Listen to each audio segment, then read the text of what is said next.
Hello and welcome to the Success Showcase. I'm your host, Eric Lopkin, and with me as always is Chip Janiszewski from the Happiness and Success GPS.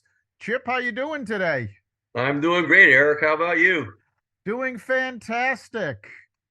Yeah, As we're getting we ready for our first measurable snow since December 12th.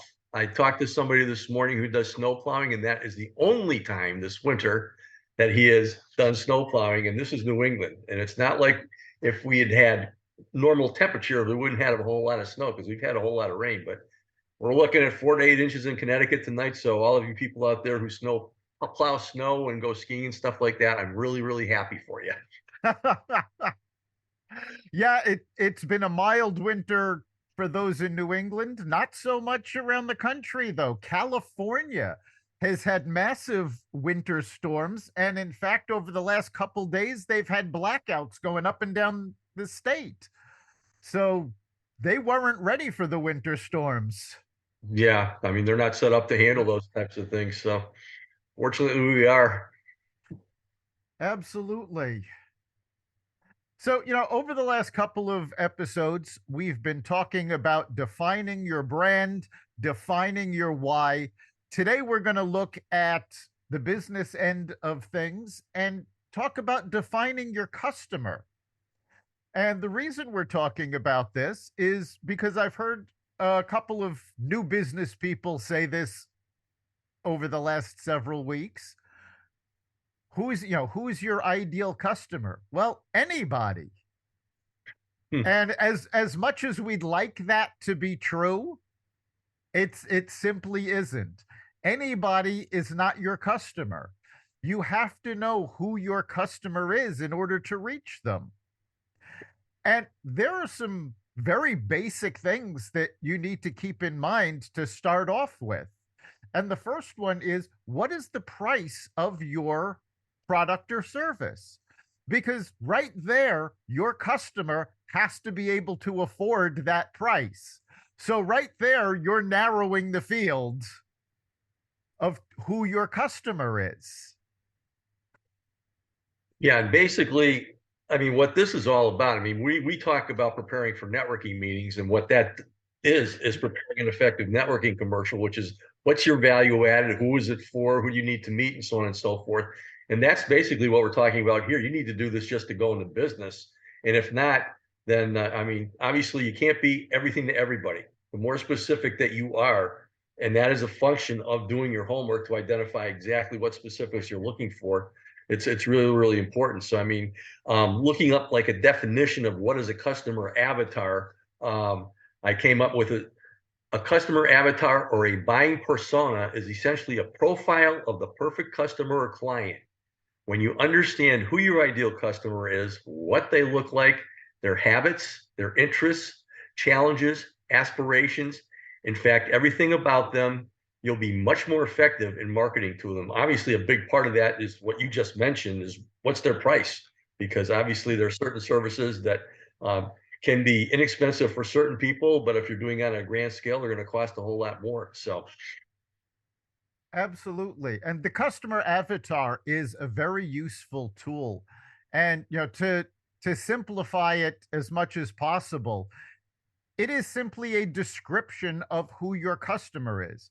And a good customer avatar can be so specific that you actually name the avatar. So, Fred could be your avatar. And Fred is, Caucasian male, ages 25 to 34, whose hobbies include video games, baseball. This is the sort of thing you want: a demographic description of your customer, and you also want a psychographic description of your customer. And I'm finding more and more people are actually not familiar with psychographics. Demographics people generally know: age, gender, place of birth, where they live. But psychographics are their habits, it's what their interests are. And that tends to be more important because when people are buying, they buy things that interest them.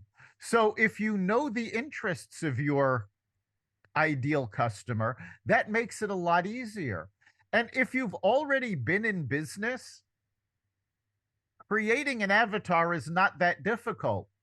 Literally take a look at your existing customers and see what they have in common. And that becomes your customer avatar.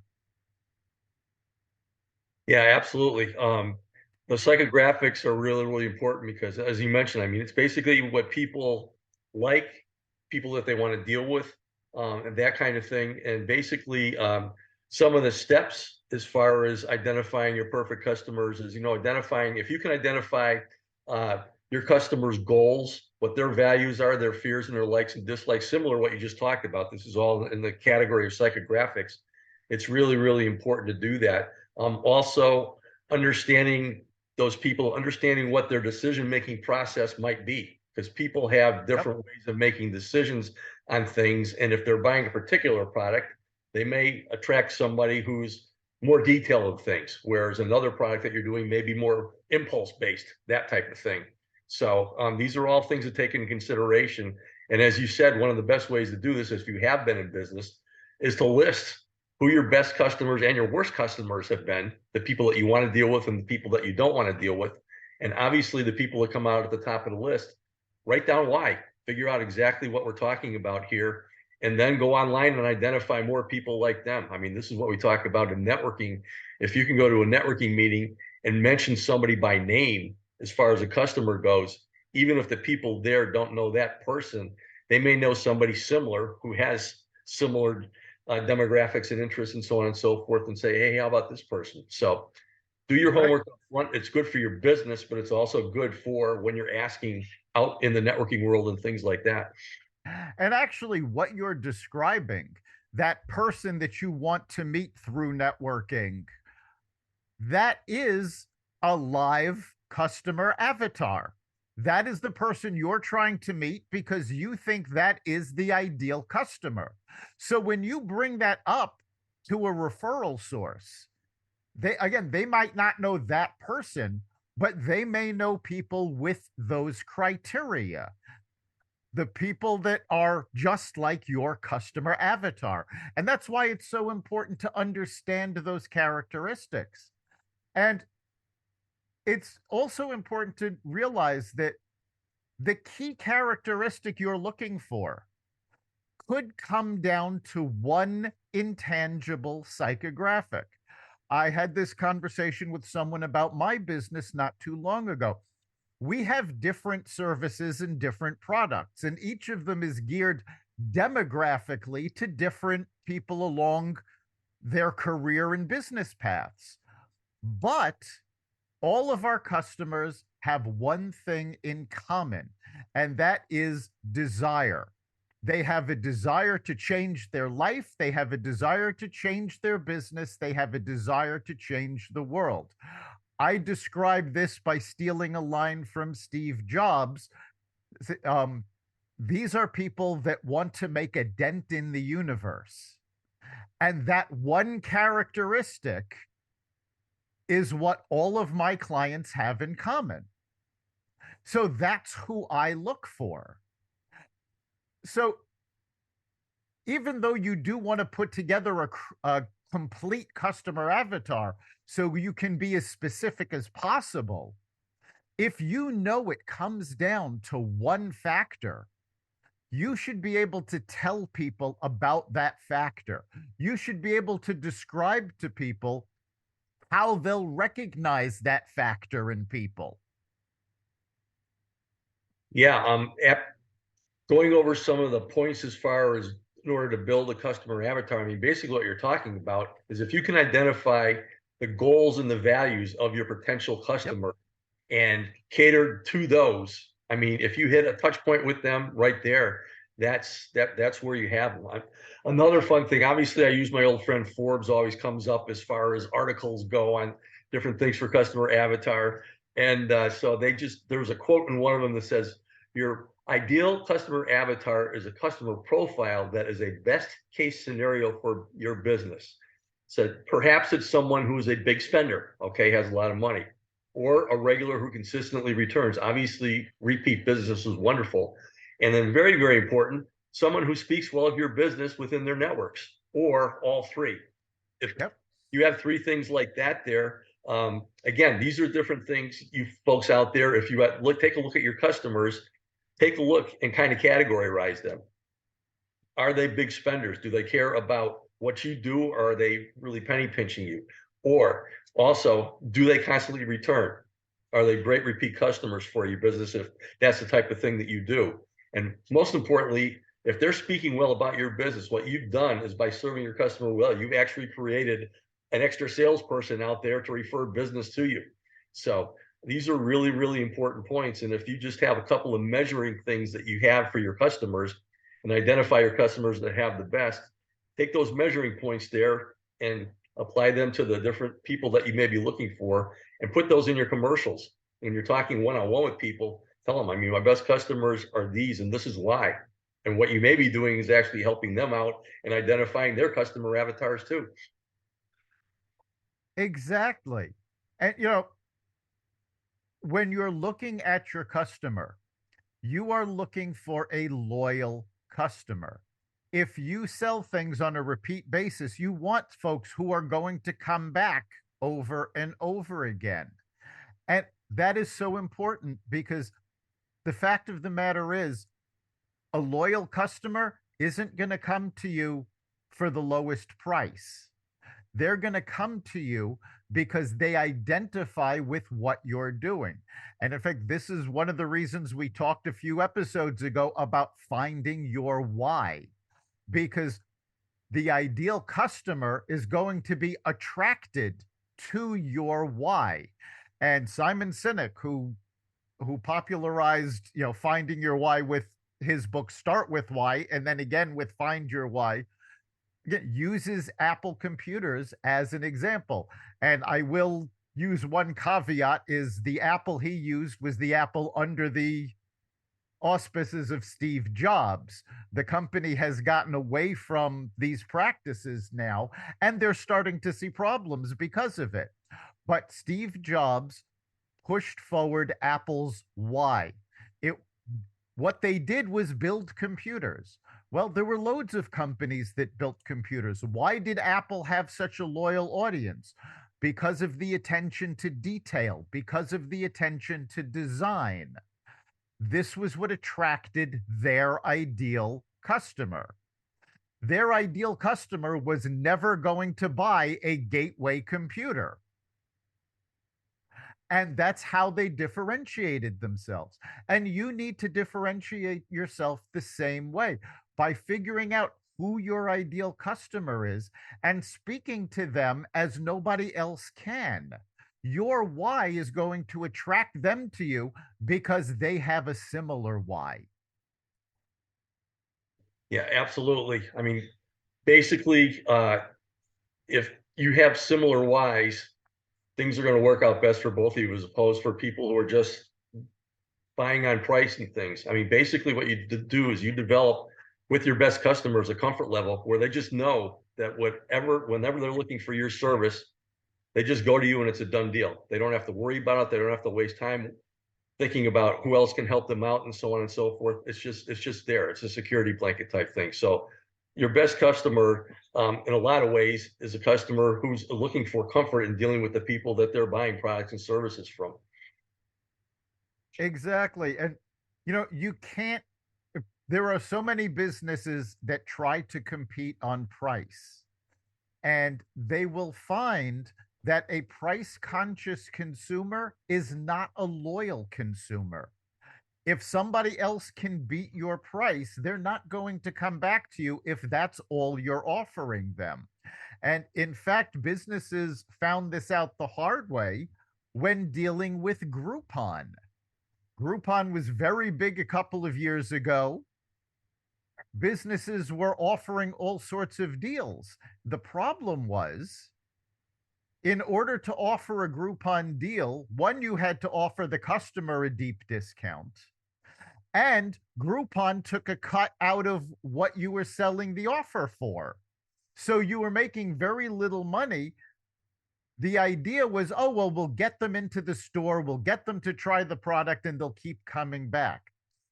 Groupon's customers were not loyal. They were price conscious. They were just looking for the cheapest price. So unless you had another Groupon in which you were probably losing more money, they didn't come back.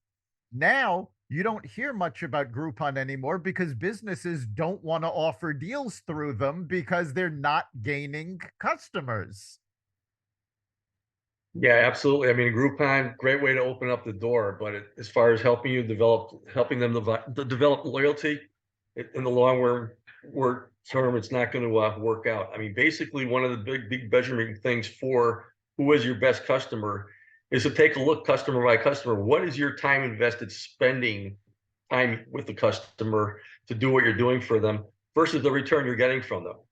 And if they are high maintenance, even if they're giving you the business, but you have to take 3 times as long to do the same job that it takes you to do for other people, these are not people that you want. So you really have to take a look at what your time investment is there. And obviously your emotional investment too, because you want to deal with people that you know, like, and trust, just like that's what customers are looking for and who they're buying from.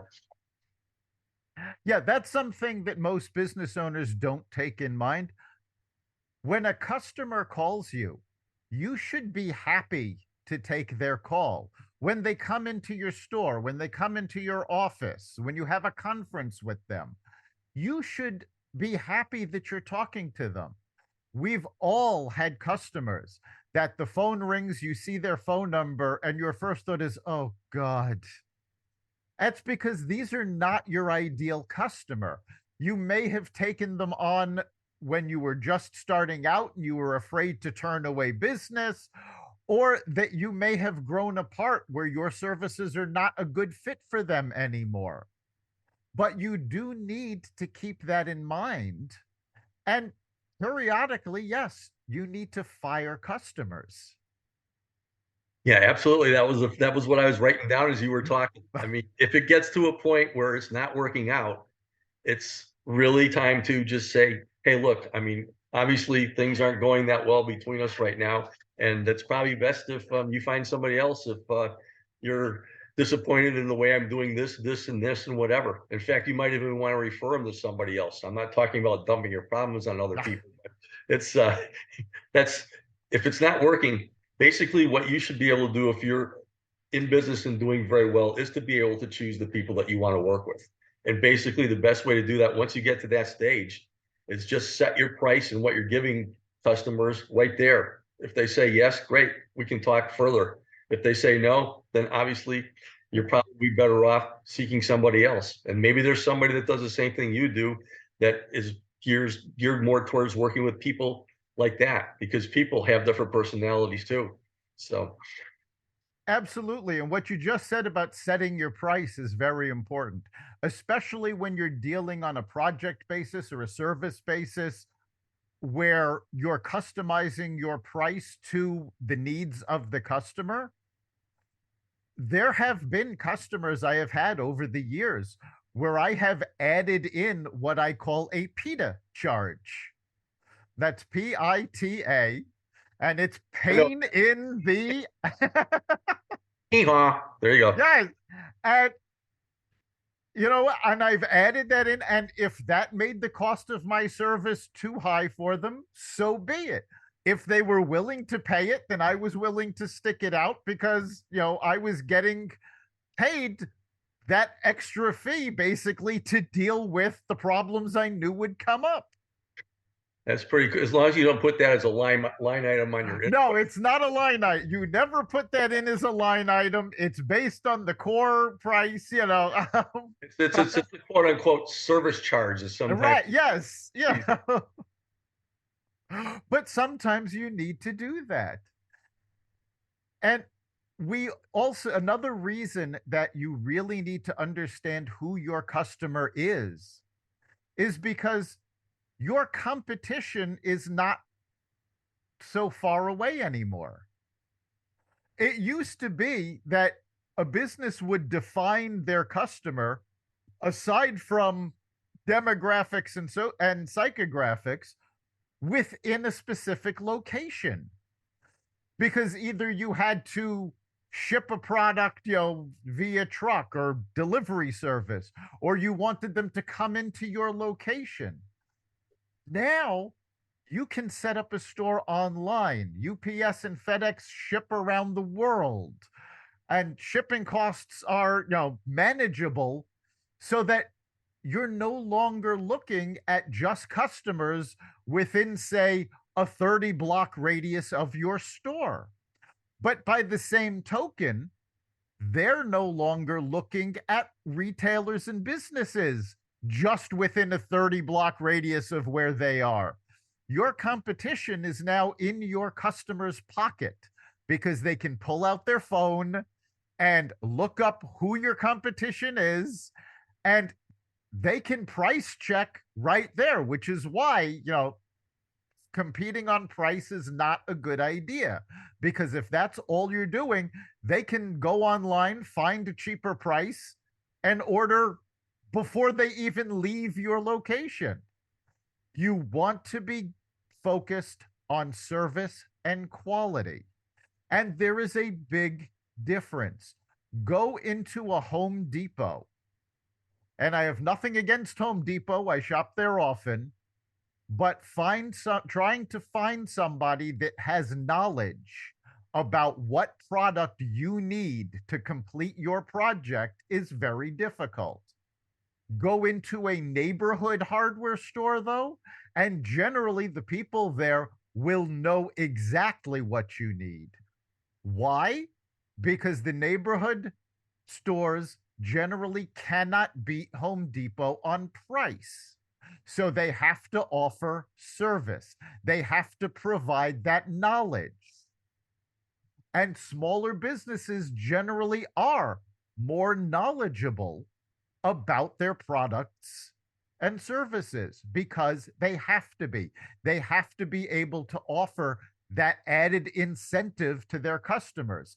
And their customers are the ones that want that service.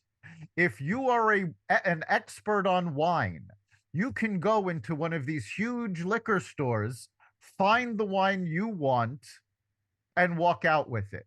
If you don't know anything about wine, you go into a smaller store and you ask, and they will be able to tell you, well, are you looking for something a little fruitier? Do you want a red or a white? And they can take you through it, because they train their people to do that. Again, why? Because they are competing on service.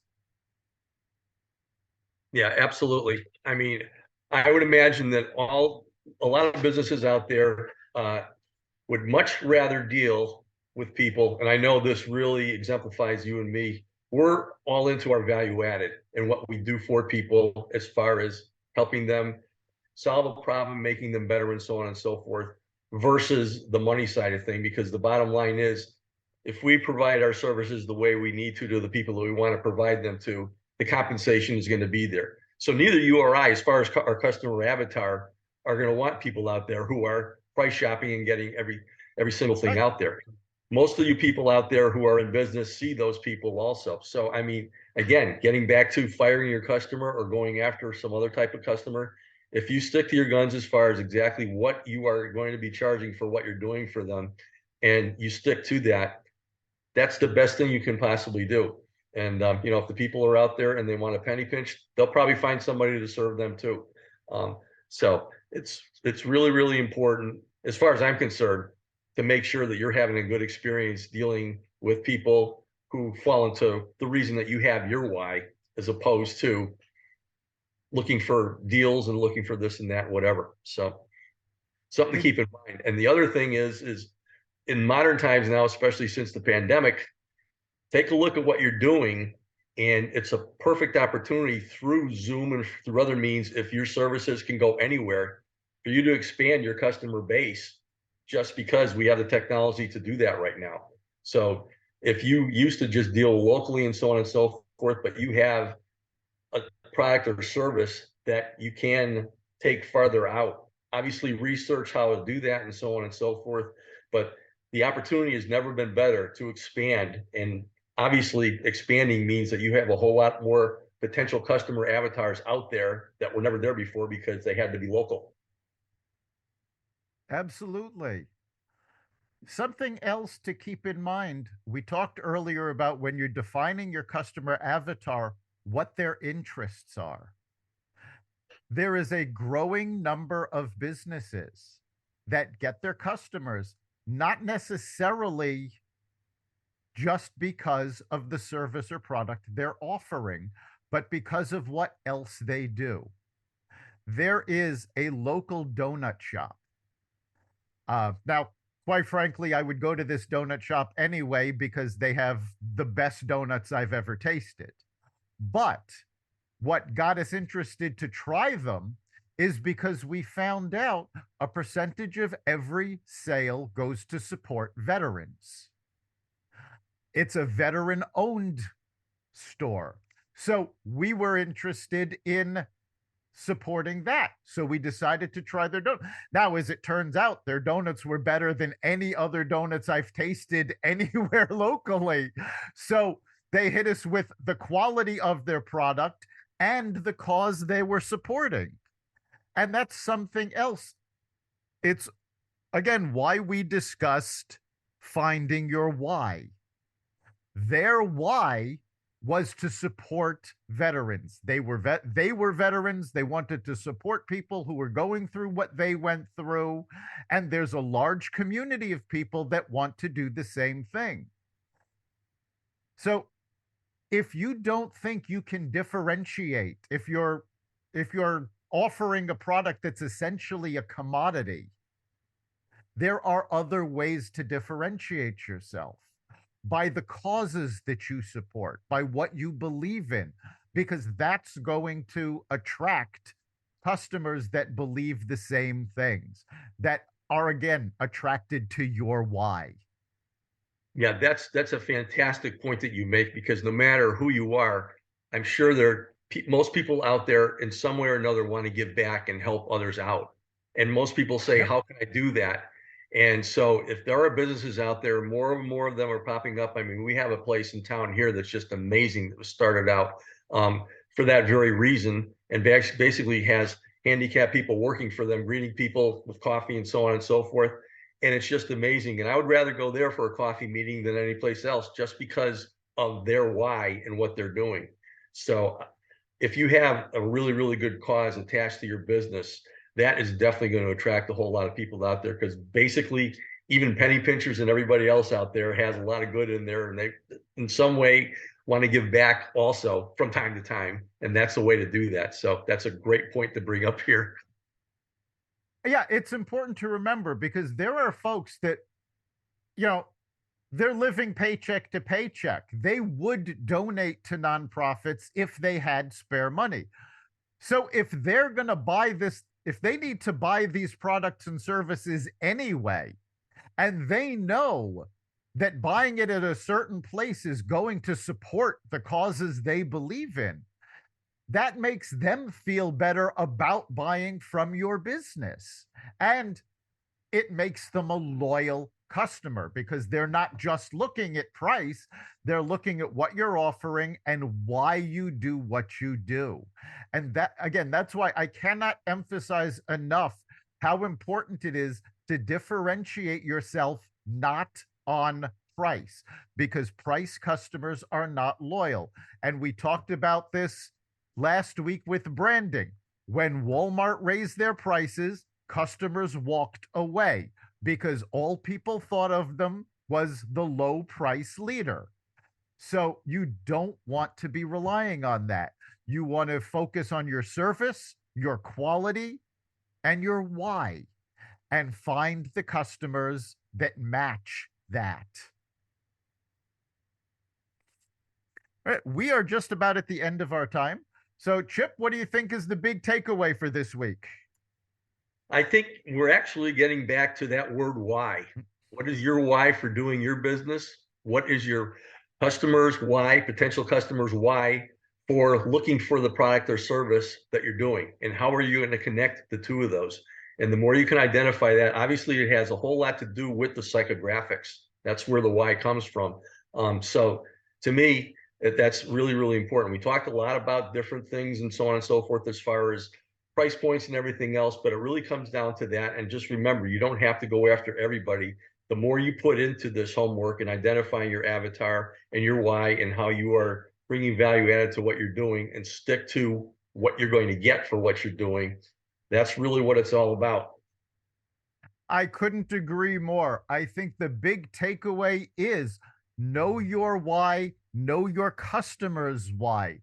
When your whys match, that's what makes a good customer for you. And again, as much as we'd like to say, our products or services are good for everybody, there is a specific avatar that is going to be attracted to your business, and that all focuses around your why. You've been listening to the Success Showcase. You can catch us every week at xvadio.com/podcasts, the Apple Podcasts app, Google Podcasts, Spotify, iHeartRadio, Stitcher, Amazon Music, Audible, and wherever you find podcasts. Remember, make this your best week ever and make next week even better. We'll see you then.